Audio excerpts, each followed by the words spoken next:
Good evening. It is Father's Day, and in this day and age, fathers are grappling with a myriad of challenges ranging from financial constraints to even matters of mental wellness. So tonight we honor fathers who have not only chosen to take on fatherhood, but they are intentional to being present and also reliable within the family setup.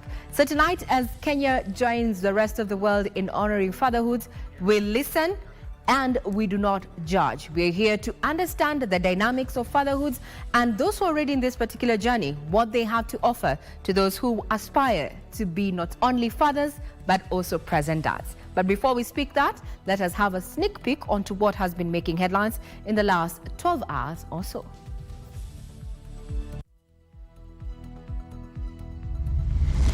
Tulikubaliana tuunganishe taifa letu la Kenya. Viongozi wengine wote wakakubaliana na sisi. Mimi nasema asante sana. The need to unite Kenyans inspired the formation of a broad-based government, says President William Ruto. Nitaongea na Mheshimiwa Kalonzo. We will not relent. We will not surrender. We will not be bribed. We will not be coerced. Wiper Party leader Kalonzo Musyoka rejects Deputy President Kithure Kindiki's charm offensive to join Kenya Kwanza.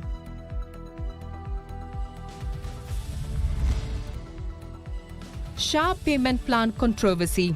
Government commits to clearing the air soon amid rising anxiety.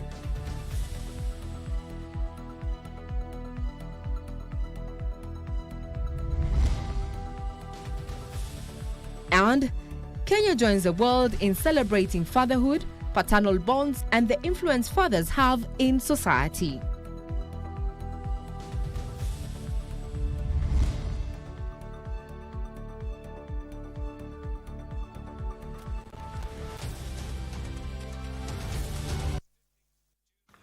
Good evening, I'm Regina Manyara, and this is Sunday Express. My colleague on sign language interpretation is none other than Lensa Odingo. Happy Father's Day.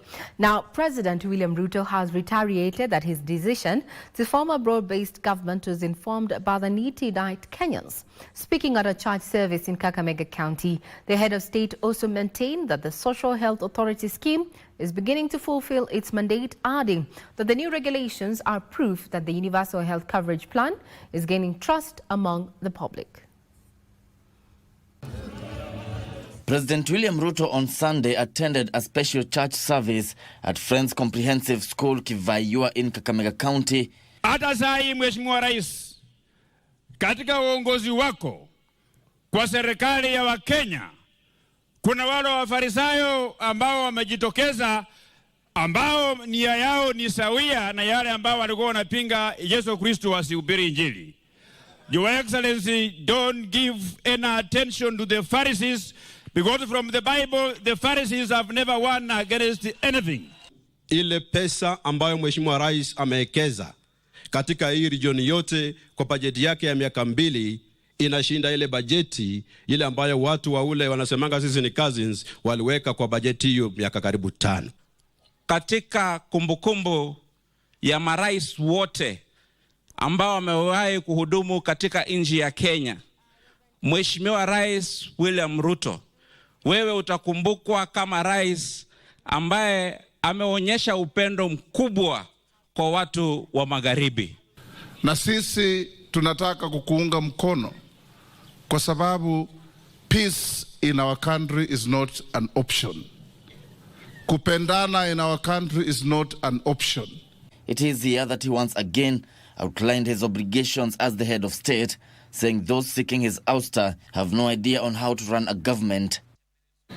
Hawa watu wengine hawana mpango, musipoteze na we cannot hand over to people hawana mpango. Ati mpango yao Ruto must go. Sasa Ruto must go itakusaidia na nini? Hujui vile vijana wetu watapata kazi, hujui vile kilimo itaendelea, hujui vile watoto watasoma, huna mpango ya ajira ya vijana. You have no plan to do anything. Ni mtakubali hii story hao watu ambao hana mpango yoyote. Ati kazi yao kubwa ni ukabila. Shares, sijui ya nani, sijui chuki, sijui kisirani, hata Angalia wakiongea, wanaongea na kisirani mingi sana. Ni kama sijui nani aliwakosea. The president used the platform to respond to various issues of national interest. Ile leasing program iko pale. Number 1, mkulima alipwe 10 days. Akipeleka miwa yake siku 10 awe amepata pesa yake. Mfanyikazi alipwe kama wafanyikazi wengine. Na Disemba vile vile mimi nakuja Nzoia kupatiana bonus. Through reforms initiated in the sugar sector, the president disclosed that the revenue generated from sugarcane had risen from 50 billion shillings to 90 billion shillings annually. President Ruto addressed concerns over the smooth implementation of the competence-based education and university funding model. Mbona umeunda serikali ya broad-based? Mbona umelete wale ambao hawakutupigia kura ndani ya serikali? Mbona umelete wale ambao walikuwa wapinzani ndani ya serikali? Askofu, umenisaidia kuwajibu. Neno la Mungu linasema ni vyema watu wakiishi kwa pamoja, kwa sababu katika umoja huo Mungu atatuletea baraka. The church service coincided with the annual Kivayua meeting organized by the Quakers and the Matete Christian Fellowship. Gishuke Washira, Sunday Express. President Ruto. Now, still keeping up with politics, the government has vowed to address growing concerns from Kenyans after reports emerged that the monthly Social Health Authority SHA payments was scrapped in favor of annual contributions. Now, speaking in Nairobi, Health Cabinet Secretary Aden Duale assured that the government will provide clarity on the matter amid rising anxiety from Kenyans over the shift. Health CS Aden Duale was speaking during the unveil of a new CT scan machine at Nairobi Hospital that signaled the launch of a partnership between the Ministry of Health and the hospital aimed at advancing specialized care and ensuring faster diagnosis for patients with non-communicable diseases, especially cancer. By working together, we ensure that eligible Social Health Authority patients, many of whom face deep financial risk, can now access advanced oncology and renal care at a very subsidized, SHA-approved tariffs. This state-of-the-art machine is a reaffirmation of our commitment to innovation, precision in diagnostics, and patient-centered care.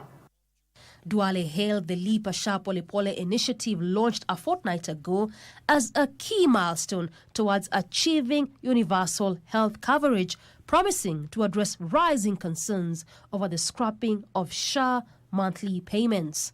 We have made a very deliberate allocation of resources to settle all pending areas owed to healthcare professionals, to ensure the full implementation of return to work agreement. Duale also affirmed the government's commitment to settle all pending arrears owed to health professionals, a move aimed at resolving long-standing labor issues in the sector. For those of us who are in the salaried category, our monthly contribution is paid by those who we work for, whether it is the public or the private sector. But for the informal sector, now we have transitioned to 1 year. And you go through a mean testing. The lowest payment is 300. You go through a mean testing, a very scientific mean testing. You answer questions, and the system will tell you, based on the information you have given us, you can pay 300. Doreen Arange for Sunday Express. We'll be keeping tabs on that particular issue, given that government has already committed to matters of the universal health care coverage across the country. Now, Wiper Party leader Kalonzo Musyoka has dismissed overtures by Deputy President Kithure Kindiki to lure him into Kenya Kwanza fold so as to forage development in Ukambani region. Kalonzo said he would not work with a government that he claims has been discredited in the eyes of the public.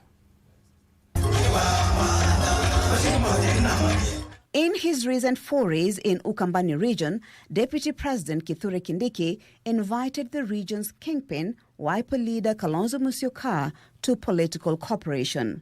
Na mimi nitaongea na Mheshimiwa Kalonzo. Hii siasa ya matusi na kisirani na ukabila sio ya Kalonzo. But at a Sunday service at the Salvation Army Church in Ngong, Kalonzo made it clear that he will never join the Kenya Kwanza regime. We will not relent. We will not surrender. We will not be bribed. We will not be coerced. Sentiments echoed by opposition leaders accompanying him. Deputy President Professor Kindiki amesema ya kwamba wanataka Bwana Kalonzo ahame upande wetu ajiunge na wale upande ule wa serikali. Hana ufisadi, amekuwa katika public service akiwa mbunge, waziri, naibu wa makamu wa rais. Kalonzo's rebuff, however, did not irk the deputy president, who on his X handle said, and I quote, "I hear my big brother Kalonzo has said he doesn't wish to work with me politically. That is fine with me." He continued to say, the government's development agenda for all the people of this nation will continue undeterred, irrespective of who is working with who for whatever objective. End of quote. As the race for the 2027 general elections intensifies, political strategies are bound to come in different shapes and shades. Mariambo reporting for Sunday Express.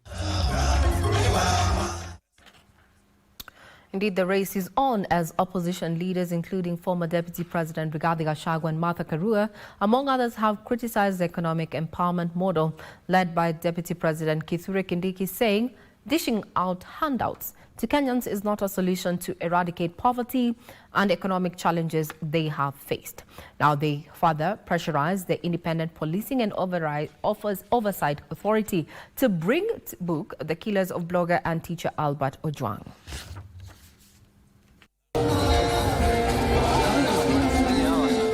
Kirinyaga County on Sunday hosted DCP party leader and former Deputy President Rigathi Gachagua, PLP leader Martha Karua and their allies. They took issue with the empowerment program led by Deputy President, saying the government should instead create a conducive environment for businesses to thrive. Sasa tunauliza, hii pesa ingekuja itumalizie barabara, itusaidie mambo ya maji, shule capitation hakuna, hospitali hakuna dawa. Today, nominated MCA from Nyeri, nominated MCA from Nairobi, they are facing disciplinary action from the Party of Uniting People because of being seen with the second deputy president. I'm the second deputy president in Kenya. We require unity of purpose. We require as many. We are united as leaders of different political parties. Addressing congregants at Kagio Holy Spirit Church in Mwea constituency, the leader also called on the Independent Policing and Oversight Authority not to leave any stone unturned and put behind bars the killers of blogger Albert Ojwang. Baba yake mzazi ambaye ni mlala hoi ametokea asubuhi kwenda kulipa cash bill akiwa amebeba title deed ya lile shamba ndogo tu ambayo wako nayo, lakini amepata ya kwamba kijana wake amefariki. Wajua kwamba hata wao wana watoto. Mtoto wake alichukuliwa kwa mikono ya wazazi, akaletwa Nairobi. Jana tumeona picha katika televisheni zetu vile kijana alipelekwa hospitali kama ameaga, na tunataka haki itendeke. The Mount Kenya leaders are also decrying the reduced budget for pending bills of rice farmers in the region. Sasa hivi wanataka kuondoa kondi ya mchele na ngano, wakijua vizuri kuondoa ni kufanya mchele nje hapa kwa wingi na iwe wakulima wetu, kwa sababu ule mchele ni wale wakulima kutoka nchi za ng'ambo ambao umeruzukiwa, lakini hawa wetu ni kupambana, wanapambana. Ikija hapa wakulima wetu watakuwa wana soko, ikija hapa watakuwa wana pesa. Giverson Maina, Sunday Express. Religious leaders drawn from the Kenya Coalition of Churches and Ministries, KCCAM, have called on the government to expedite investigations into the death of Albert Ojwang as well as other mysterious deaths of young people in the country.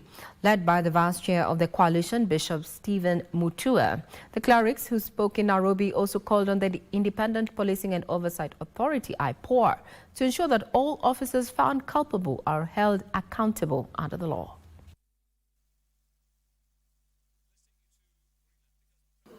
To the Independent Policing Oversight Authority, that is IPOA, we urge you to expedite investigations into the death of Albert Ojwang, as well as other uncleared deaths of young people in the nation, and ensure that all the officers found culpable are held accountable under the law.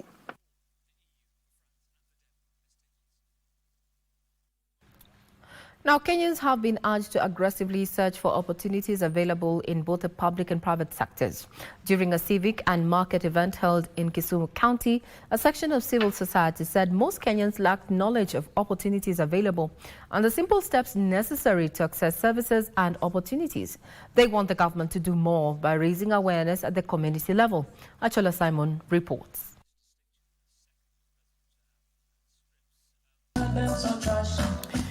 In the second edition of the Civic and Marketplace Day in Kisumu, dubbed Peace, Love and Social Justice, Kenyans have been urged to aggressively exploit opportunities available at both the public and the private sector. We have organized this function, this event, just to raise the voices of the disadvantaged in this community while nurturing talent, because we are a musical people, and creating spaces for love and dialogue through inviting institutions, government institutions, private institutions. Given that, as you can all see, the mood in the country, it is very essential for us to have this conversation now. We're only two years, 1 month away from the general elections, and it is about time this country started speaking about peace, dialogue, and social justice. In an event that attracted more than 25 corporates drawn from the both public and private sector, members of the public had an opportunity to engage with the corporates and understand their available opportunities and how well they can access them. So much injustice and inequality just because of lack of information. So we are trying to build such a thing, such that the citizens and each and every person, whether you are employed or not employed, you can access these tents, these institutions, and get to know 1 or 2, 3 things to help us, our lives, and better our lives. In this current day and age of time, digital transformation is where job creation is, and that is where the young men and young women in our society, and they're living through platforms like TikTok, YouTube, and even it is a broader platform to bring the marketplace to the digital platform, where we see organizations like Jumia, Kilimall also having their digital market. So in terms of access to the digital space, we are empowering entrepreneurs to also be operational in these areas through our Simu services. Coinciding with the World Blood Donor Day, the Regional Blood Bank Coordinator called on the members of the public to embrace regular blood donation within the set health standards. We also want to create awareness to those people who have never donated, so that they can also come in as blood donors. They can take the first step in this very important activity of blood donation. So that is the Civic and Marketplace event, organized by Brand Records Entertainment, was first held in Eldoret in February. Similar events will go down in Nairobi and Meru in September and December, respectively.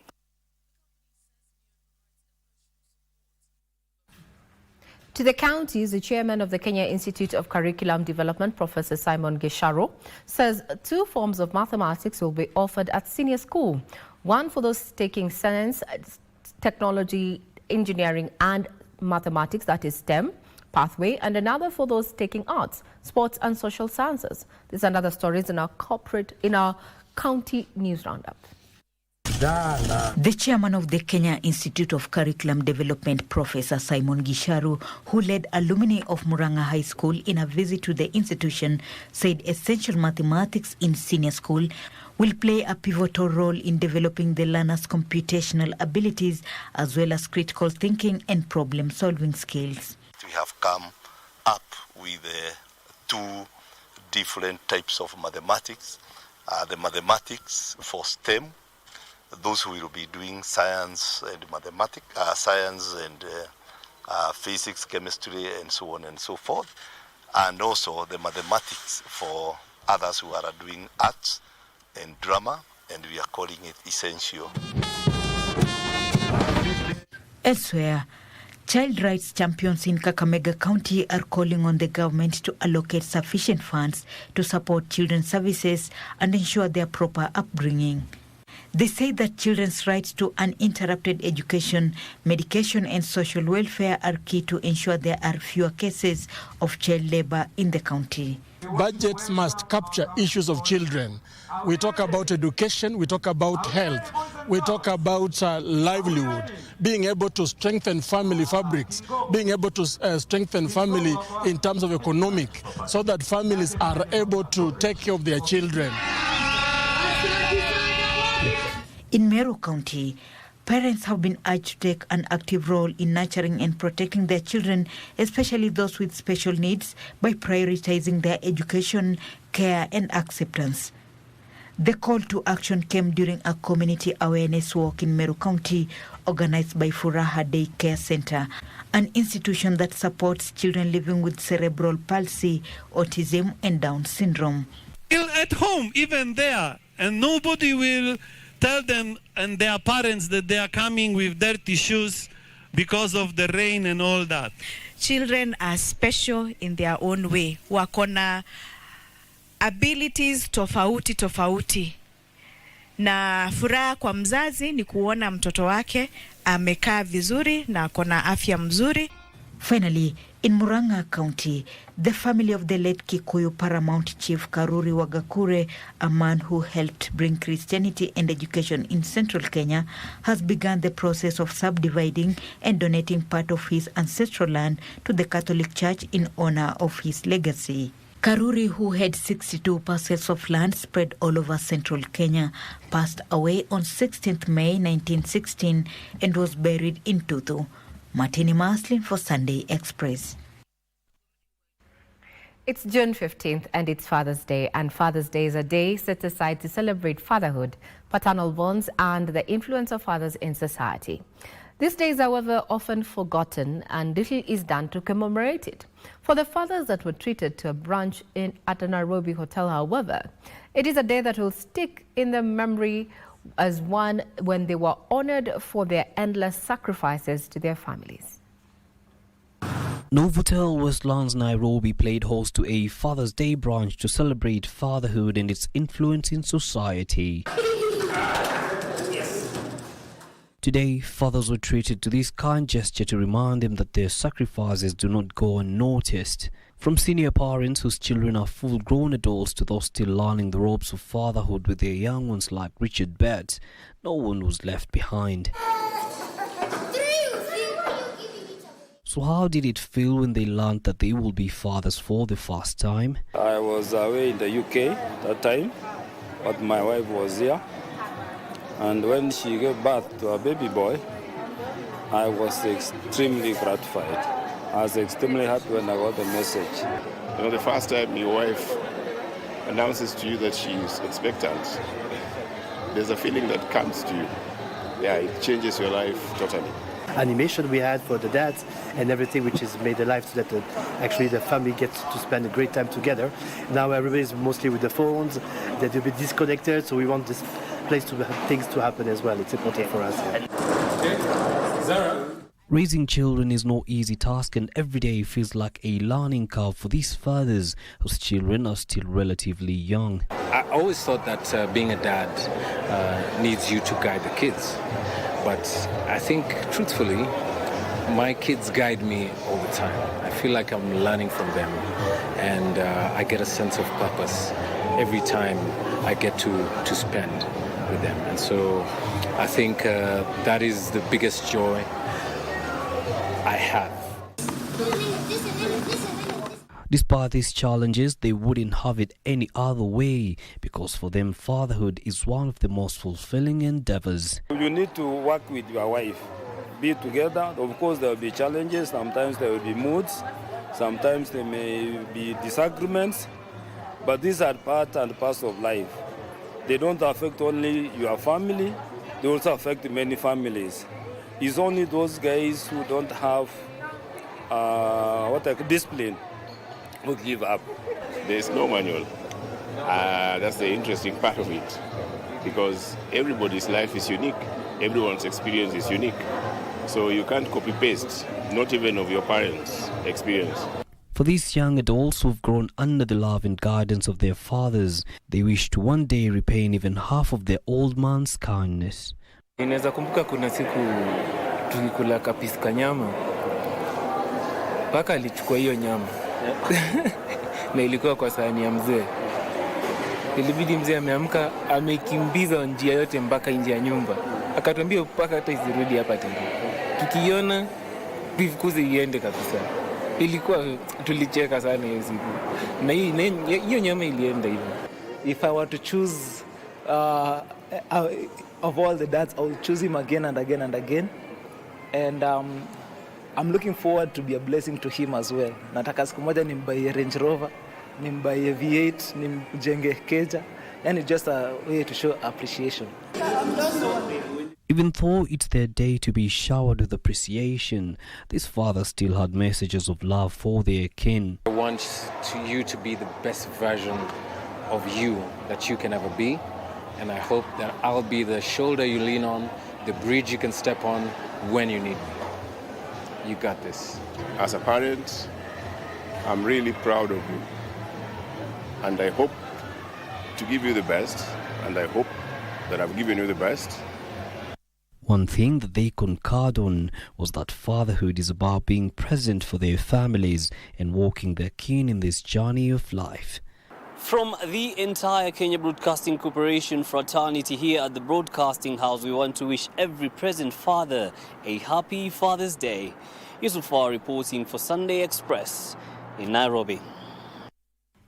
Thank you for that report, Yusufara. And tonight, we're listening to dads who have chosen to be fathers, present and intentional in every aspect. They are walking the talk. As we celebrate Father's Day, I'd want to introduce them. They're on the other side of studio. We are joined by Reverend Tom Otieno as well as Precious Cole. Now, quick one before we get to take our first break on Sunday Express tonight. I'd want to hear from you gentlemen, dads, fathers of the night, fathers of the moment.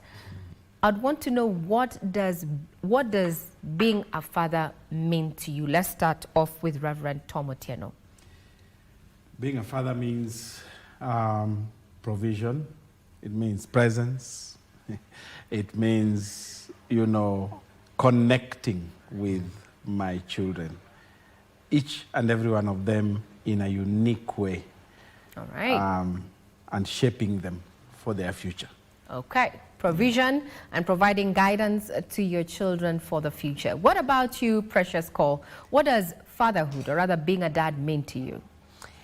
Well, it's the weight of the responsibility of raising someone, actually, and just that intentional presence in their lives to help guide them, as God enables me, and to see them become who they've been destined to become. So the presence and that involvement is a highlight for me.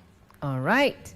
So providence as well as being the prophet in the home. That is what our guests have to say in regard to what fatherhood means for them.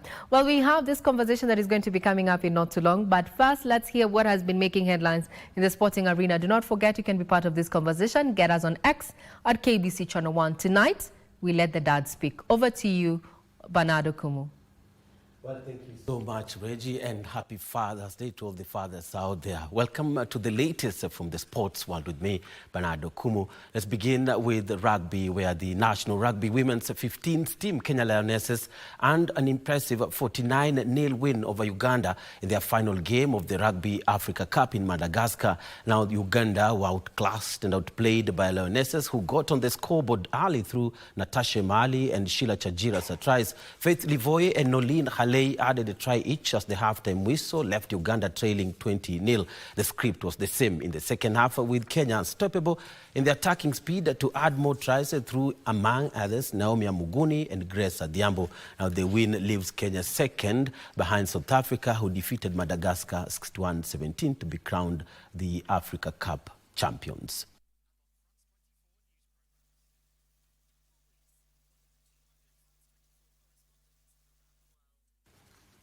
Also, the national women's soccer team Harambee Starlets began their quest in the ongoing Confederation of East and Central Africa Soccer Federation, CECAFA, with a convincing 3-0 win against Burundi in their opening match played Sunday at Azam Complex, Chamazi, Dar es Salaam, Tanzania. Now, Martha Amunyolate scored a double in the 2nd and 5th minutes before Faith Mboya scored the 3rd goal in stoppage time to hand Kenya a dream start to the 5-team tournament. Burundi, who upset Uganda in their opening match, failed to mount a successful comeback in the second half as Kenya held on to clinch the vital win. Kenya will be out to continue with the perfect start when they play Uganda in their second fixture on Tuesday. Starlets will also play South Sudan and host Tanzania in the subsequent fixtures scheduled 19th and 21st of June respectively. The top team, after a series of the round-robin matches, will be crowned the 2025 CECAFA Women's Champions. Kenya last won the title in 2019 and are using the championship to prepare for the 2026 Africa Women's Cup of Nations qualifier against Gambia in October. Wiko wakati kupakua ukataraji makoko chungu takitoboa jezi nambari 8. And to some good news to Kenya Police FC fans. So Kenya Police have secured their first ever Football Kenya Federation Premier League title after edging out Shabana FC 1-0 at the Kenyatta Stadium in Machakos. The decisive goal was scored by Brian Okoth in the 77th minute, sealing a historic win for coach Etienne Dairagije in his debut season at the Hem. Police needed only a draw to be crowned the champions, having led the standings with 61 points, 6 ahead of their closest challengers, Gor Mahia. They will wrap up their season next weekend with a match against Gor Mahia at Ulinzi Sports Complex in Nairobi. Meanwhile, Gor Mahia did beat Ulinzi Stars by 3-2, while third place Kakamega Homeboys beat Bidco United by 1-0. In other results, Nairobi City Stars defeated KCB 2-1, Mara Sugar and Murang'a Seal played out a goalless draw, while Bandari were held to a 0-0 draw by Mathare United. Sofapaka beat Posta Rangers by 2-1, and FC Leopards saw off Talent FC 3-1 as well.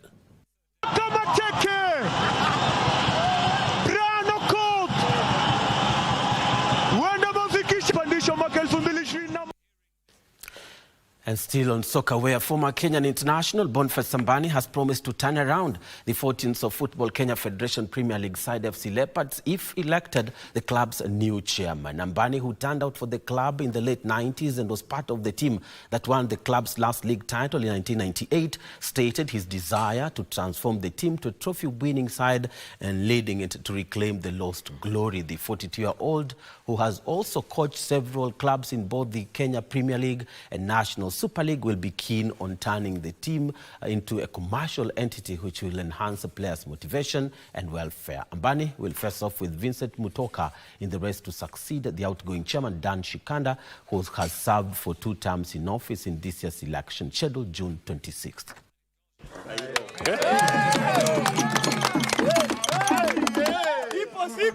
Yeah, we need to get this team to continental football. We have reduced this team to a very small team, as if it's a village team. AFC Leopards is not a village team. When I used to play football for AFC Leopards, any time it was a continental football, okay? And that's where we want to be. When you talk about financial stability, we'll make sure that this team comes back to where it's supposed to be. With all these numbers, with all the fan base, we cannot be beggars, okay? My manifesto includes getting our women team back to where it is, okay? Yes. We need to win titles with the women team. It's even so easy even to win titles with the women team, okay? Yeah. We just need to put it right structures in place and we'll be there. And at least 50 players will represent Kenya at the Africa Youth Scrabble Championship, set to be held from 14th to 17th of August at the Brighton International School in Machakos County. Now, the 50 players performed well during the national trials, which ended earlier today at Utumishi Academy in Gilgil, Nakuru County. Another 15 players were also selected to represent Kenya at the World Youth Scrabble Championship, set for 29th of August to 3rd of September in Kuala Lumpur, Malaysia. We are trying to expand the base for Scrabble. That means going lower to primary schools, lower secondary.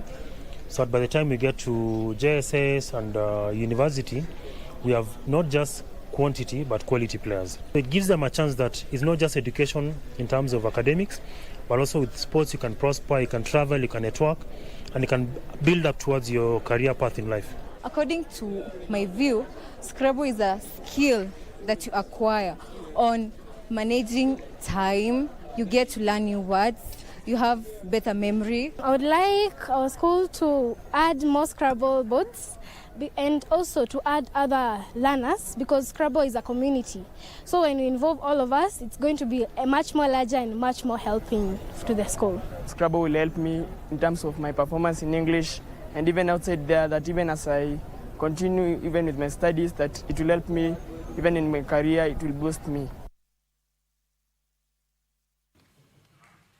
And Belgium's Lucas Mzeski delivered a commanding performance to win the elite men's 120-kilometer race at the UCI-accredited Naivasha leg of the 2025 Loop Safari Gravel Cycling Series. He won in a time of 3 hours, 45 minutes and 3 seconds, finishing ahead of Uganda's Charles Kagimu, while Lucas Baum of Germany was third. In the women's elite category, Canada's Hailey Smith won in 4 hours, 32 minutes and 10 seconds, beating Rwanda's Claudette Nyirabihamana and Svenja Bates of Germany, who were second and third. The top 5 finishers in the elite 120-kilometer men's and women's categories earned cash prizes ranging from 20,000 to 5,000 shillings.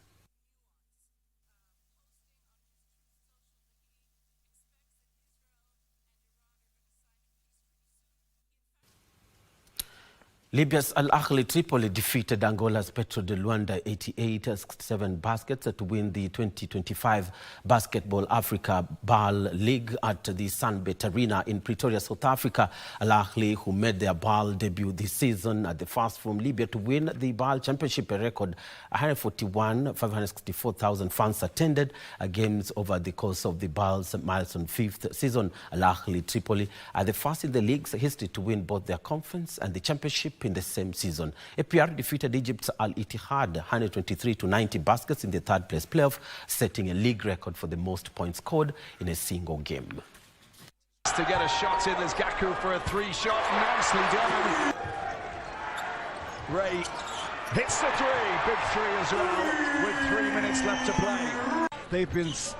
They have just been relentless. He's on 11 points, and Adams gets himself into double figures. White Jr. going up. Oh, look at that, that's brilliant, and he gets his first points in the final. Look how much it means to him. Tripoli are the new champions of the Basketball Africa League. Celebrations galore. They've engineered something. Well, and that's it from me. Thank you so much for watching. But of course, keep it with us. Of course, Regina Manyara is coming up with the Dad's Talk. Enjoy the rest of your viewing. I'm Bernardo Kumu.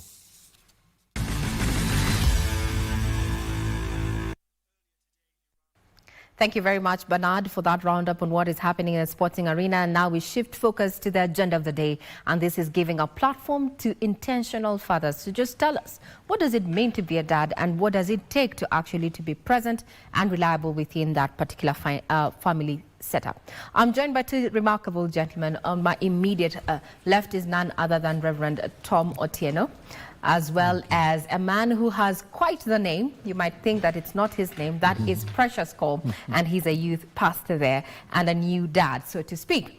So let's pick it up from where we left. You talked about being present, being able to provide, while Precious Cole just said that being able to direct the family. That is what dads, or rather what being a dad means to you. But Len, let's know where it all began. So I'd want to know, take us back to the day that you became a father. What went through your mind in that moment when either you received a call or you're told, hey, we expect, and what went through your mind? Let's start off with you, Reverend Top. Well, 24th April 2005, I was in the delivery room with my wife. Oh, wow. And I cut the umbilical cord. Oh, wow. Wow. So I went through the entire process while she was going through the contractions. Tough. Women are, women We're are very tough, strong. We're made of standard stuff. Women are strong. All right. And there came the baby, the head came out, and I got to cut the umbilical cord, and I went away floating in the air. Oh, wow. Were you nervous? You couldn't believe it? I could not believe. I just floated. I think the whole week I just floated. You were floating the entire week? I was just floating. I was Precious so call. excited. What was your experience? When I received the news, I was very excited. I got a call and my wife said, because she had been feeling unwell, so she went for checkup and the doctor said that she was pregnant. So that was very exciting. But when... Where were you? Let's find out. Where were you? Were you in the office? No, I was home that day. All right. So she called me and she didn't... So I didn't... It was very interesting to hear that, very exciting. But I think it was better when she came in the evening and I wanted to see it on paper. But when he was born on 29th December 2023, because it was an emergency, I wasn't able to go in. So I remember standing out and waiting, and then the doctors come wheeling this little cat, and then he's in there. So I see him, and there was just a wave of emotions. I said, this actually changes everything. And I didn't know how to behave. Wow. So I would say then you were also floating. Oh, yeah. You didn't know what to do. Yeah. Well, not very many men actually want to be in the delivery room with their partners. What made you want to be there in that moment? I was curious, one, and two, I wanted to support my wife all the way. So I did not countenance not being there when she's pushing. So first it was a normal. It wasn't CS. And then secondly, and they've been 4, so I've been there 4 times. Oh, wow. All the 4 times? All the 4 times. I've been there, and all the 4 times I've cut their umbilical cord. Some flowers. You're made of standard stuff. Not very many people actually make it to the delivery room, especially men. Yeah. You wanted to be present for that. I wanted to be present. You wanted to be present. Present, Precious, would you consider maybe the next time you actually get pregnant that you'd want to be in the delivery room? I actually wanted to be there. It's just that it was an emergency, so there was no time for me to be dressed up and all. But I wanted to be there. To be there. Again, also, as he's saying, for the support, and people kept on telling me, you need to rethink that decision. Yes, but not many men actually want to be in the delivery room. What would really make you want to be there? He said he wants to be there the entire process. Yeah. For you, what would be your driving? I really wanted to be the first one to hold him when he comes out. All right, that is nice. So you're a new dad. Let's say for all intents and purposes, you're the new dad on the set. Oh, yeah. He's a seasoned father, so to speak, a seasoned dad. 4 times, been there in the delivery room. I gotta give it to you because it's usually very crazy in that moment. We forget ourselves and anyway, God is good all the time. Now, what is the biggest surprise for you in fatherhood that no one warned you about? Let's start with you. That a human being would come out looking like me, right. Number 1. But number 2, that human being would be so dependent on me, and that everything I say would matter, everything I do would matter, that they would be watching me, and that they'll be listening to what I say, and that if I went the wrong way, they would follow me there. All right. So And you you- set the pace. Yes. Precious. I think for me, it's just to realize nothing actually prepares you enough than the real experience. All right. And yes, we've been through parenting classes, but I think when that journey begins, you learn so many new things. You learn on the job. You learn on the job. So then, do you recall the first time your child ever called you dad? Tom? Yeah, I think it was a couple of weeks later, or maybe a month or 2 later, and there's a baba word started coming So that out. was the first word they said. Yes. How did that make you feel? Oh, it just filled my heart to overflowing. For many weeks, just hearing somebody call me Baba was overwhelming, I must say. Overwhelming, humbling also, I think also just to say, reminds me that I have a huge responsibility, and here is where people are never prepared. Yes. You're never prepared for the constant financial responsibility, diapers, what and this the and sleepless that. Nights, please. And the sleepless nights. Precious must tell us about the sleepless nights. So you're not there yet, are you? Not yet. But of course, we usually have these constant conversations on whose name will be called first. And of course, he's now in that formative stage where he's beginning to develop a speech. Yeah. And you can tell when he's trying to say certain things. We are still waiting for that definitive dad and mom. And that's exciting. We are looking forward. All right, I hope you win the race. It's usually a race, I don't know why, but there it is. But then, as you've mentioned, Reverend Tom, there is that there's a lot of pressure, for dads to provide. And how has that looked for you personally? I think twofold. One, to know that you always need to have money on you. You have to have money on you. You have to have money on you. Please tell the young men out here before they even think of, expanding their territories, so to speak. They have to have money. They have to be financially stable. Children equals money. Children equals money. True. You must have money on you. Children equals money. It's true. We like that. But children also equals love. If there are two things, it's love and it's money. Because they don't eat love, and money doesn't bring love. So you love them, but you also need to make money to earn a living, to be able to buy what needs to be bought. Yeah. Precious, what do you think? I mean, that pressure to provide, how has it looked to you, or how does it look like to you? Yeah, it's a constant reality around men, because there is the expectation of you just being a provider in the family.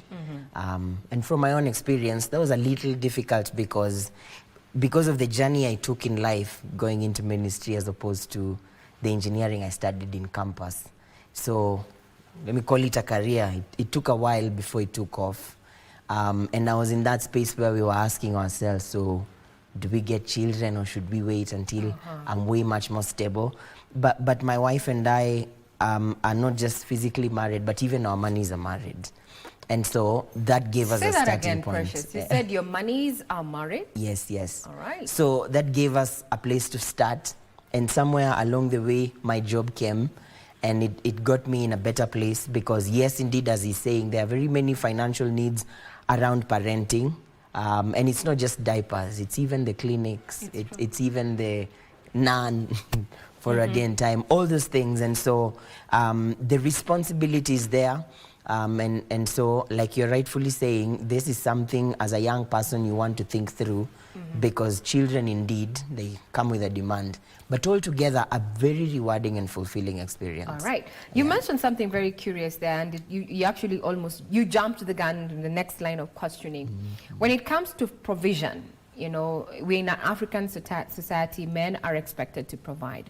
But there's a wind of change blowing over. I'd want to hear from our seasoned dad here. What do you think about the 50-50 arrangement, in terms of finances and providence we find ourselves in right now?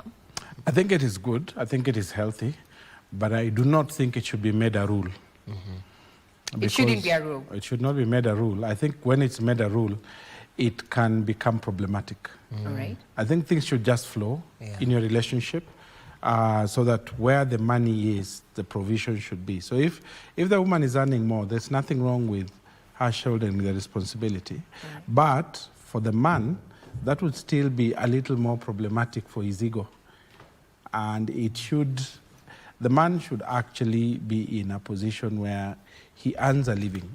Let's just say you don't have to out-earn your wife. True.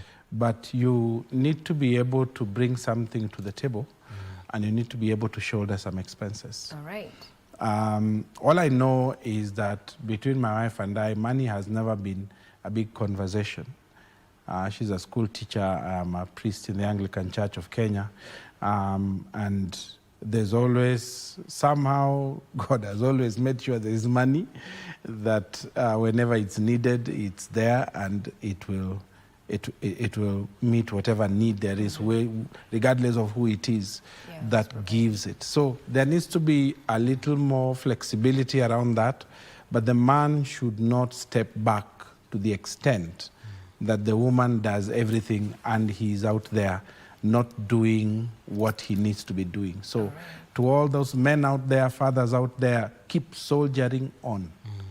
Your women love you, your children love you. If things haven't gone well for you, don't quit, don't give up, keep trying. Come home, say what happened, bring back a report. Okay. I believe that God blesses our efforts. I agree with you. Now, men suffer in silence, and you have alluded to it. Is that what kind of stress have you carried personally that people do not often see, or even in your line of work that you have engaged with young men, young fathers, are grappling with, but they cannot talk about it? Yeah. I think, just as he's saying, the realities around sometimes financial constraints, that can be a stressor amongst many young people, or maybe young fathers. But it's also to mention that sometimes the lack of support systems around men, and there's something about men that sometimes we don't like investing in deep relationships where we can talk about something more than football or cars or property, and we don't know how to have that "how are you doing" conversation. And sometimes when you begin this fatherhood journey, you realize you need that kind of support. And it's important. And sometimes when that support is not there, and you have to wake up at 2 a.m. sometimes to support, to be there, to help the baby, you can carry that to your place of work, frustrations in the morning. And that sometimes can weigh on men. Challenges around that, sometimes also just challenges around conflicts even in the family, that can be amplified when a newborn arrives.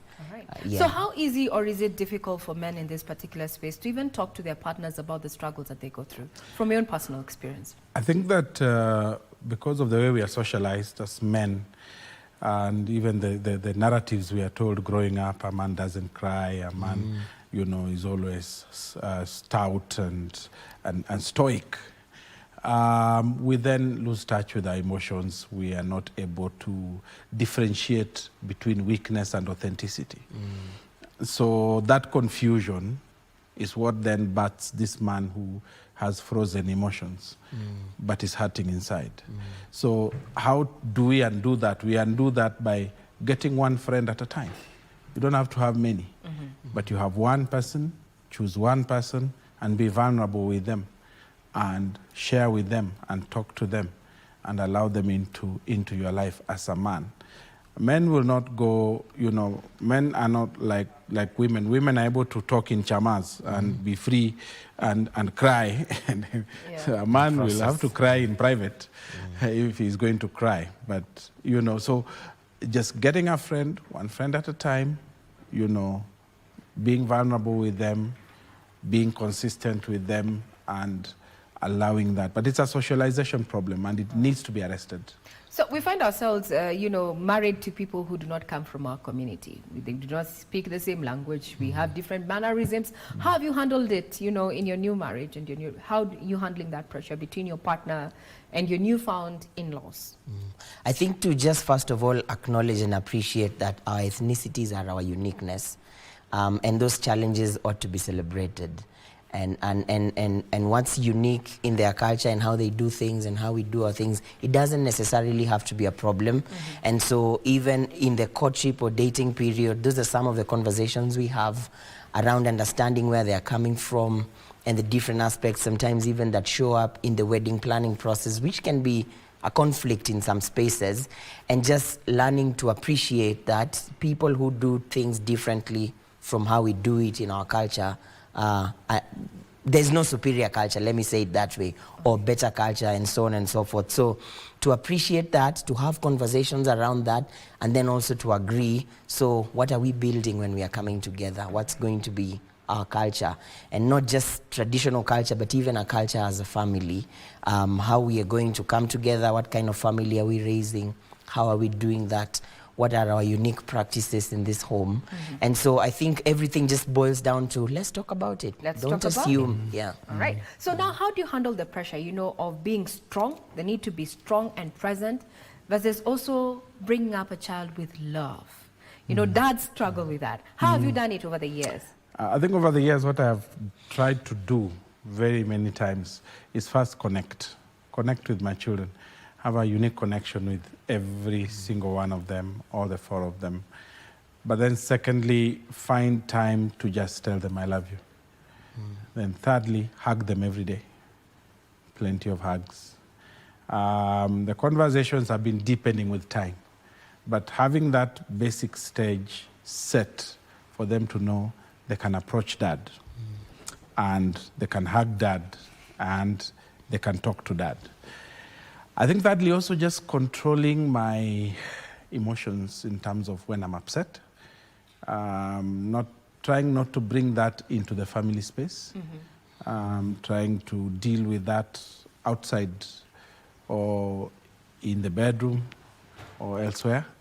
And so they really haven't seen quarrels because they've been managed, whatever they were managed outside of their space. So they've seen sober, temperate, but that's not how life goes. All right. It doesn't. It has to be intentional. So you have to find a place where you're going to go and have your bus stop. For me, it's in my car first before I talk to my wife. And so I'll go and do my bus stop out there and talk to God in my car. Drive and sit somewhere and cry and vent, then come and have a conversation. So that helps. It helps to manage, diffuse, especially the high voltage emotions. All right. Yeah. Precious, how are you handling, we all get angry. Yeah. How are you handling that particular pressure within the household? I think first we recognize that healthy parents will raise up healthy children. And so there's need for us. This one time we were in a plane and then I was reading. The first time we flew with a little boy. And when they were giving us instructions, they said, in case of an emergency, you first wear your oxygen mask before you fix your child's. Yes. Instinct would say, let me take care of the child. Yes. But I remember thinking in that moment, this is actually quite profound. I can't help him unless I'm in a better space. And I'm challenged constantly to think about my emotional space, to think about my feelings, as he's rightfully saying, and to talk about that and to try to manage that so that when I'm home, I'm a healthy father, I am an emotionally stable person, I'm in touch with my emotions, and I deal with problems as they come because my boy needs a healthy father.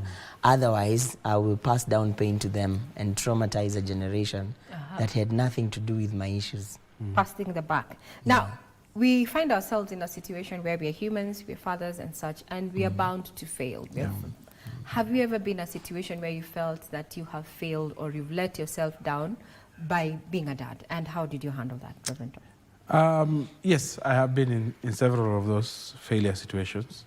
First of all, I forgot to pick my children. Oh, from school? Yeah. Okay. I mean, I just... All right. And they were there, the teachers are calling, and I am where I am. Forgot. So I went and picked them, and I really, really felt very ashamed of myself. All right. So for me, the first thing I needed to do was take responsibility and say, I'm sorry. I am terribly sorry. I forgot. All right. And it doesn't mean you're not important. And I'm sorry for your frustration. And this will never happen again. So acknowledge, take responsibility, apologize. Acknowledge, take responsibility, and apologize, and then make amends. Don't make it a habit. I think for me, the second time was, well, there have been several second times on this one, is when I'm not able to provide monies for what is asked. And it always bashes a man's ego. It bashes mine when I am asked for something and I don't know what to say. I don't know what to say. I don't have money, or I am temporarily out of cash. All right. Those are two statuses. So what I do is I say, okay, I have had I'll work on it. I'll have had. I will let you know. It's trying to be kind to myself. But I go away feeling really bad. All right. And I feel sometimes I'm not able to talk about it to my wife or to my children. And so I go and talk to God about it. And I say, hey, I'm feeling really embarrassed about this. What are other children going to say to my children about their not being able to have what everyone should have? So those are hard moments that I have to find a way of dealing with myself. But I thank God that my wife doesn't give me pressure on it. My children also don't give me pressure on it, especially when they ask and they realize I'm in a bit of a quandary, they will back off. They're understanding. So I also know that when they have asked, they will not ask again.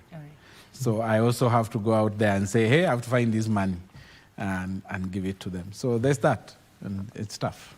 All right, good. As we come to a close, have you had a moment where it takes you off balance, you know, and you feel as if you're failing, and what you have done to resolve the matter? I get that feeling a lot when I'm not able to come home in good time to connect with the boy. It makes me feel a certain way. When I come home and find that he already slept,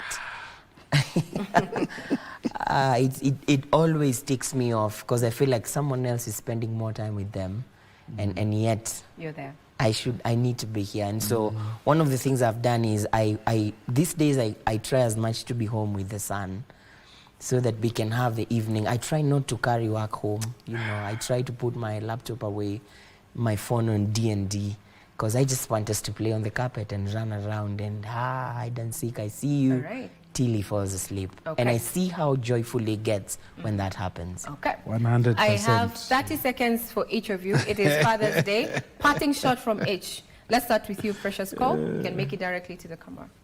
This is an extremely fulfilling and rewarding experience. And so I'd encourage all those men out there that are afraid of venturing into this journey, either because you have felt wounded in the past. That doesn't have to be your story. You can choose to rewrite it differently, and God helps us. I'm enjoying it. You too can. Reverend Tom, as we bring this to a close. You are your child's champion. Whatever your situation, rise up and father that child. They look up to you, they love you, and they need you in their life. Don't shy away, don't run away. Go for it. That child needs you. And that child will forever be grateful that you stood up for them, you showed up for them, and you were never ashamed of them. Well, I'll not water that down. That brings a cap to Matthew Sunday Express tonight. We were listening to the dads. We listened, we learned, and definitely did not judge. I'm Regina Manyara. I wish you a pleasant week ahead.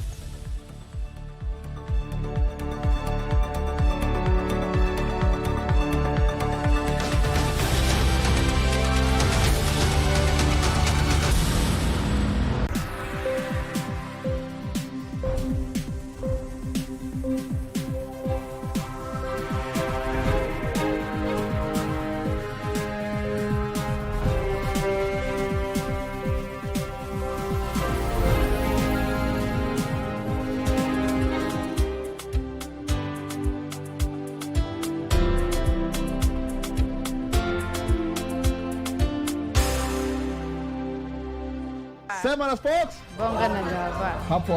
Semana Sports is a bold, enlightening television show that offers Kenyans a direct line to the heart of government operations. Hosted by the government spokesman, Isaac Mwaura. Welcome to Semana Sports Bonga da Gava. This weekly program features candid conversations with senior government officials, cabinet secretaries, and heads of key parastatals as they break down their ministries' achievements, challenges, and strategic plans. Cage aquaculture farming, 8.7 billion. Yes. So there's a lot of money. There's a lot of, and we have not even tapped the potential. As we get closer to start constructing the first nuclear program, we should have a robust regulatory framework. Thank you, the spokesperson, for this chance, where we are able to converse with our government. Semana Sports. Hii sio story ya jaba. Sio story za jaba. Mimi ni Mkenya mzalendo daima. Thank you. Tuesday at 8 p.m. only on KBC Channel 1.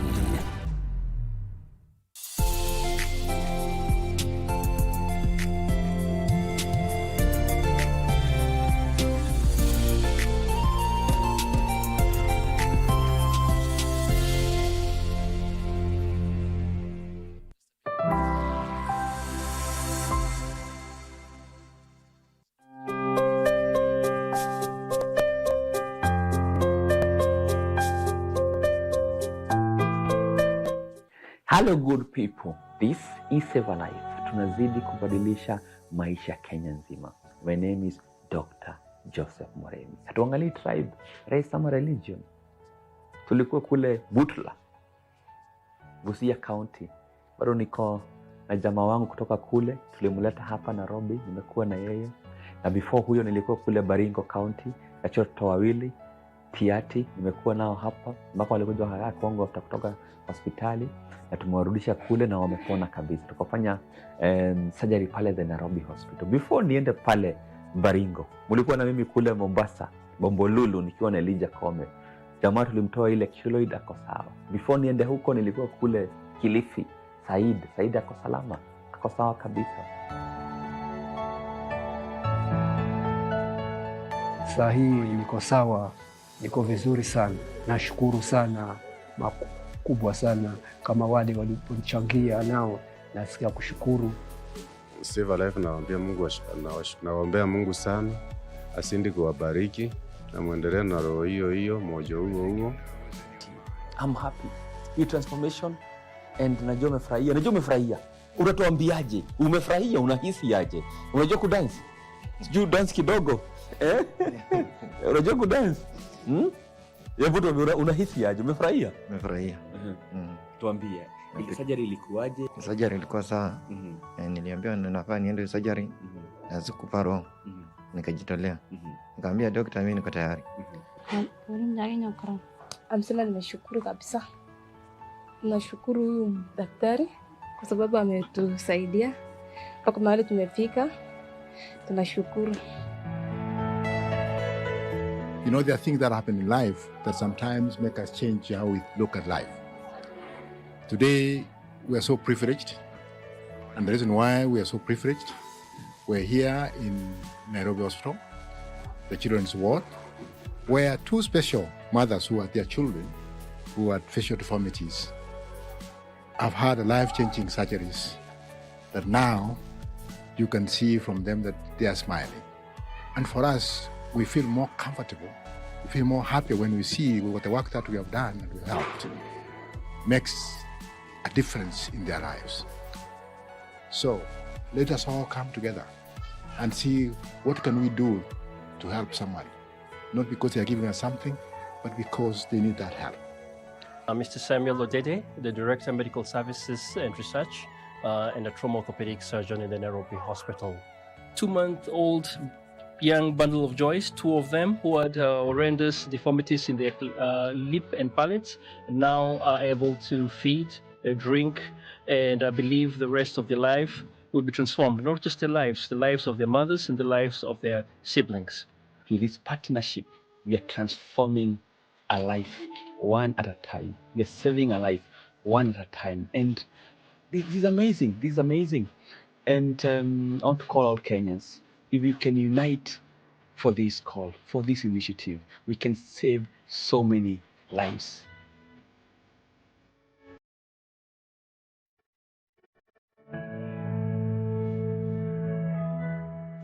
Leo nawarudisha Nakuru County, natembelea jamaa naitwa Timothy Njoroge. Timothy Njoroge was a good man. He was a manager mbeleni kule Nakumatt before ugonjwa ingie. Basa hizo ugonjwa over 10 years aligonjeka. Na alipata hiyo tumor, akapata daktari akamdanganya, akamwambia hii tumor inaweza isha, nitakupea dawa, akakula pesa zote because angefanya ile surgery. Leo is over 10 years na Timothy alikosa hiyo pesa.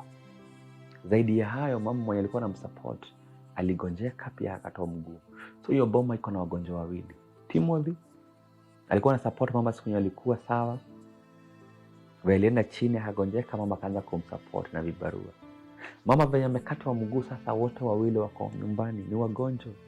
Chakula inakuwa shida. But Timothy nimempanga na hii wiki anakuja Nairobi na tunafanya hii surgery. Hiyo ni kazi ya Mungu. You have seen what we are doing. Tunazidi kubadilisha maisha Kenya nzima, and God bless you for partnering with us. Let's continue doing this. And personally, I'm humbled to be used by God as his tool in serving him.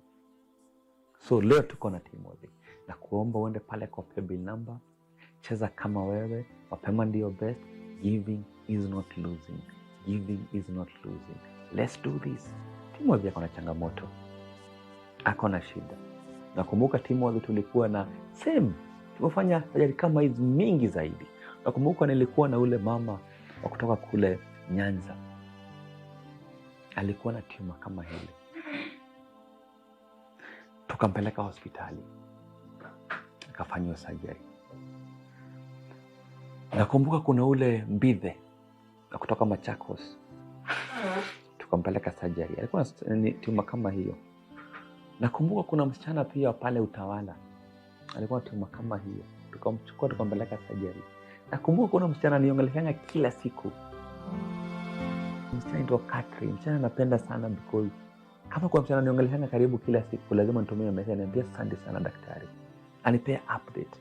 Alipona na akarudi kazini. Catherine Dinda, nakumbuka Catherine alikuwa amefukuzwa mwaka na bwana, but Catherine Dinda, now she's doing well, and this is what we are doing. Na leo tuko na Timothy Njoroge, ako na tumor kama hii. We can do this, and we can do this on our own. I request for your support. Cheza kama wewe pale kwa paybill number, and God bless you.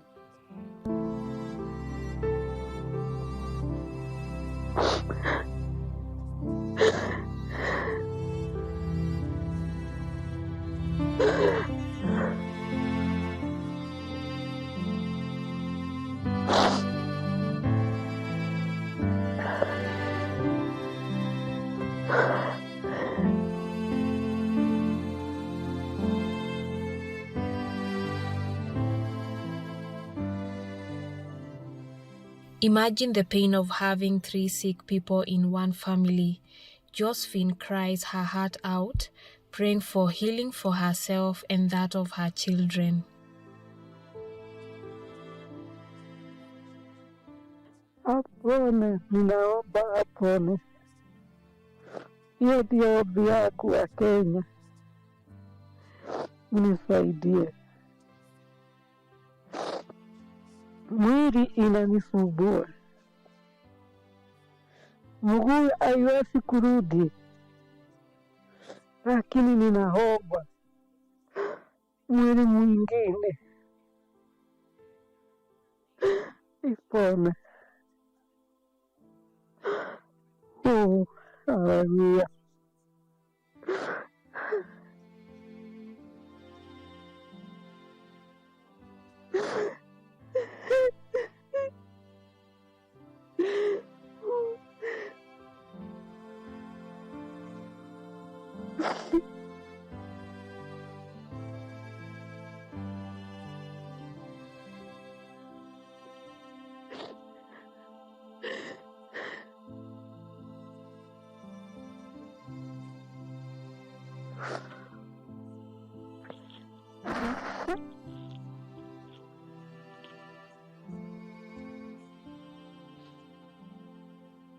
Tuko watatu hapa wagonjwa. Mungu wangu, nimefika mwisho. Mimi ni msasi. Hata mimi nilisaliwa kawaida kama watu wengine. Sijui ugonjwa ilitoka wapi. Kanishika. Mimi nikiwete, watoto yangu ndani wagonjwa. Hakuna anajiweza. Haleluya. Asante Baba.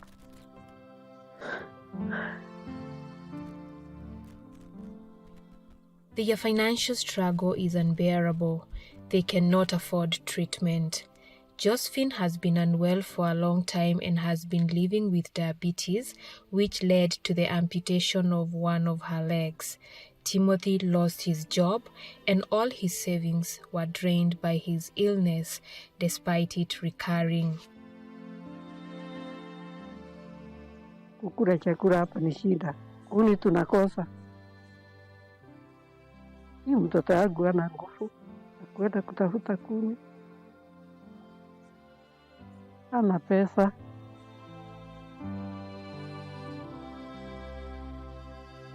lakini wa Kenya tukumbuke na hii watoto wetu hapa wagonjwa, tuko watatu wagonjwa.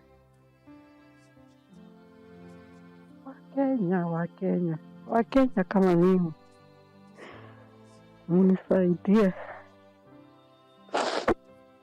munisaidie, nimefika mwisho, sina dawa, sina pesa. Wakenya, munisaidie kwa hii mtoto yangu Timothy Murege Njoroge, atolewe hiyo kitu iko kwa mdomo yake, apone, apate nguvu, anisaidie. Hata huyo mwingine James Jogona anakaanga sasa, anabika kichwa. Hata yeye ninaomba apone James, ndio tupate kitu ya kutusaidia. Nimefika mwisho, gasi ndio hiyo ikaingia kwa mwili. Sasa nina magonjwa 5 katika mwili yangu. Arthritis iko kwa mguu, kisukari, presha, figo na hapa inanisumbua. Kwenda hospitali sasa ingine tunaendaga na huyu kijana yangu. Sina pesa ya kununua dawa, tunaenda hivyo, tunarudi hivyo. Kiandikiwa dawa, sina pesa ya kununua hizo madawa chemistry. Hospitali hakuna dawa, unaambiwa uende ukanunue. Sasa hapa hakuna haja ya kuingia chemistry, unarudi tu hapa nyumbani na shida yako ile ulienda nayo bado unarudi hapa. Usiku na mchana sipatangi usingizi. Hata ukiona nina nguvu hivyo, ni kufura mwili kwa sababu ya figo. Dawa sipati. Unaona mwili ni mkubwa lakini ni kufura. Silalaki usiku na mchana. And when the pain is too much to bear, the mother hurts even more.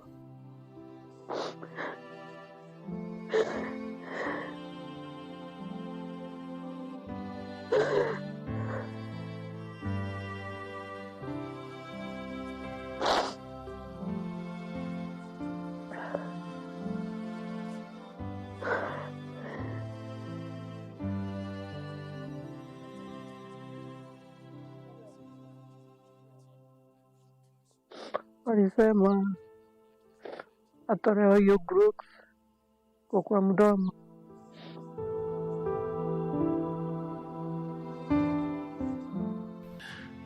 Mtazamaji wangu wa siku ya leo, na kusalimia katika jina la Kristo Yesu. Haujambo? Kwa majina yangu naitwa Bishop Henry Karanja.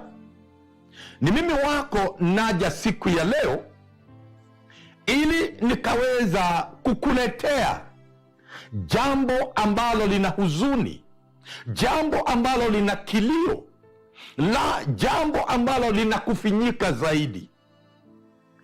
Tuko katika mji wa Subukia upande wa Nakuru, kwa boma moja ya Timothy Njoroge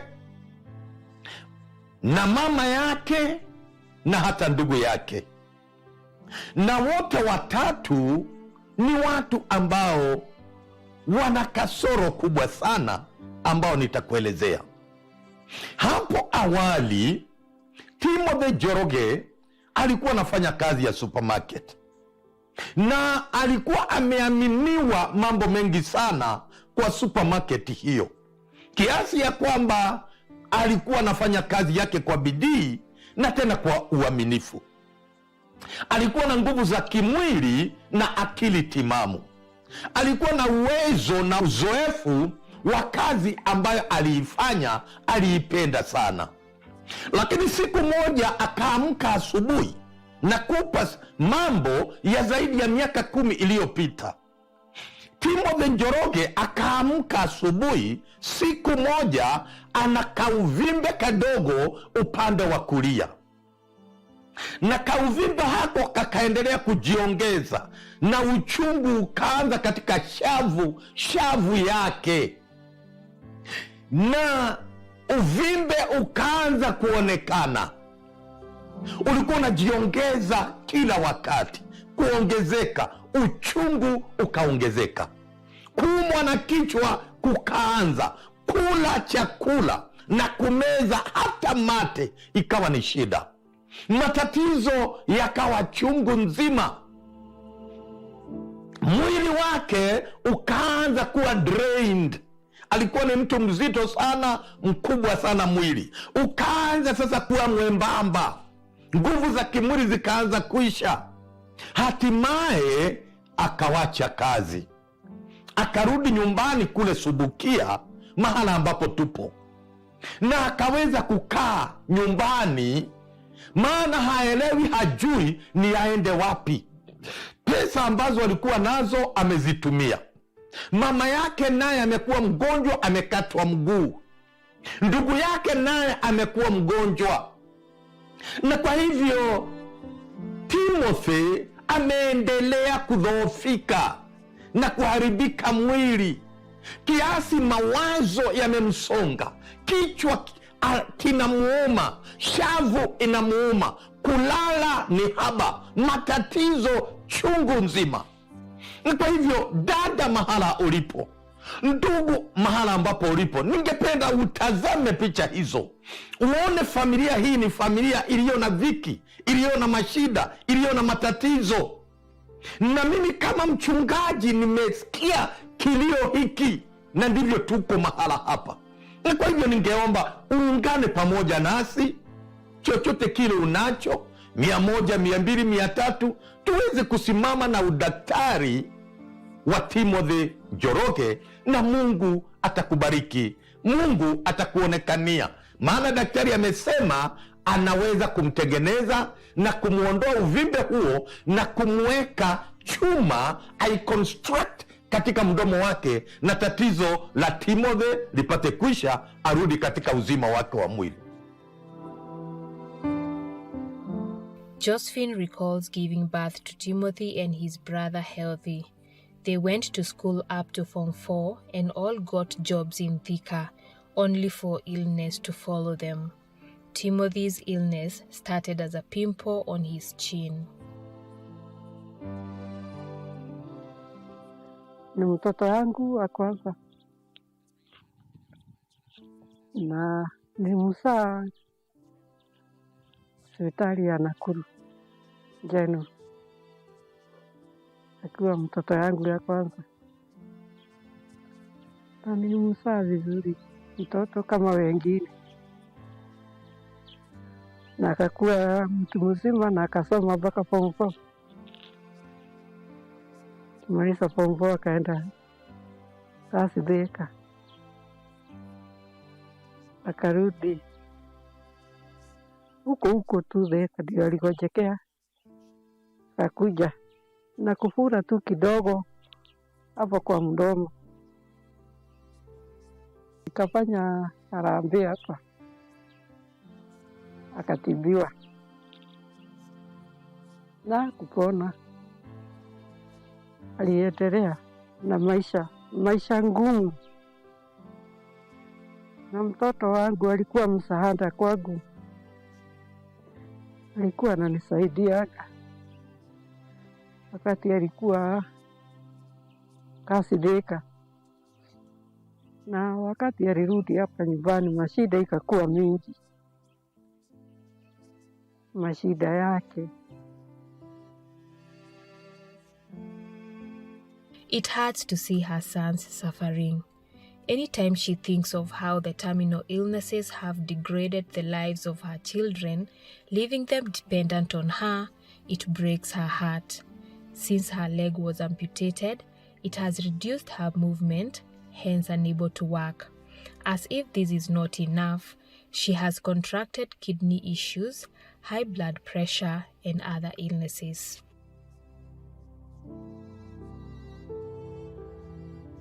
Na mimi ninakaa na huzuni kwa huyu mtoto yangu. Familia yake walimtorokea wasichana wawili na bibi yake kwa sababu ya ugonjwa. Arudi hapa nyumbani. Na Timothy ni mzaa kama wengine. Hata huyo mwingine mgonjwa. Msichana ndio si mgonjwa, lakini kibarua anapata hapa leo kesho pale. Lakini anashindwa ni kutuliza tukiwa watu watatu kupata dawa hapa nyumbani. Wakati ninaangalia hii watoto ninasikia huzuni kwangu. Kwa vile hii watoto walikuwa wananisaidia wakati walikuwa kazini. Nami na nikaondolewa mguu 2019. Nikaendelea na maisha bila mguu. Sasa kuenda huko bali nilikuwa nataka kibarua kwa shamba nikashindwa. Sasa nikuenda na hospitali Kabasi maili 10. Hivyo. Sasa nimefika kikomo mwisho. It's a sad story. Kisi za Njoroge, kisi za mama. Hiyo machozi ya mama imeniguza sana. Ndugu ule angekuwa anasaidia pia ni mgonjwa. Mentor. Hii familia ukisikiza una wana shida. But hii familia hawakutaka kuwa hapo. Si kupenda kwao. Mungu amekupea 100, 200, 300, 500 za sacrifice. Tafadhali toa. Na kusacrifice ni kutoa unasikia nimejinyima. Kusacrifice ni kutoa unasikia hey, sikuwa nimeplan hii, but acha ni sacrifice. Sio ndio sacrifice. Kujituma ile kidogo uko nayo. Una sacrifice, unasaidia mtu ujui, mtu ujai patana na yeye. Mtu expect atakusaidia. This is what we are going to do. Enda pale kwa simu yako, kwa M-Pesa, eka ile Mungu amekupea kutoa ni roho and support Njoroge.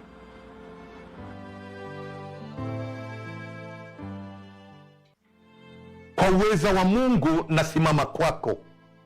Maana si kwa uweza wangu. Jambo ambalo limo mbele yangu la Timothy ni jambo ambalo siwezi kusimama na nguvu za mwili. Lakini nasimama na nguvu za Mungu na kumwamini Mungu kwa kilio cha Timothy. Timothy tuko kwao nyumbani, na mtazama mama yake, na mtazama ndugu yake, na wewe kawaangalia uone vile walipo, uone kweli wanahitaji msaada. Msaada wako na msaada wangu. Na kwa hivyo ningekuomba dada, ndugu, maana popote pale ulipo, kubali tu kuungana na Timothy na kusikia kilio chake. Tazama namba hizo, pay bill, na namba ipo hapo chini, ukaweza kutuma kile ambacho unacho. 50 yako, 100 yako, 200 zako, 500 zako, chochote kile ambacho Mungu amekubariki nacho. Ningekuomba tafadhali, na Mungu atakubariki.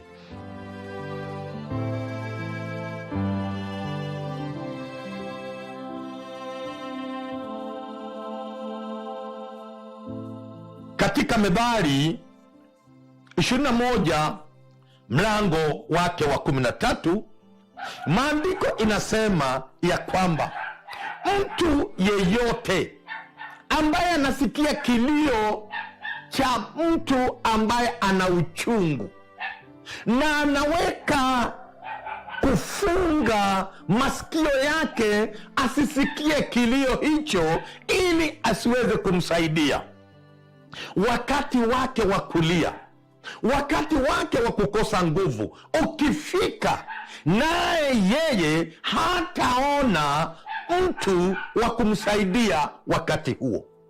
Neno hilo ni neno la Mungu katika Methali 21 mstari wa 13. Ningependa usome na Bwana atakubariki. Wapendwa, tusifunge masikio yetu kwa kilio cha mmoja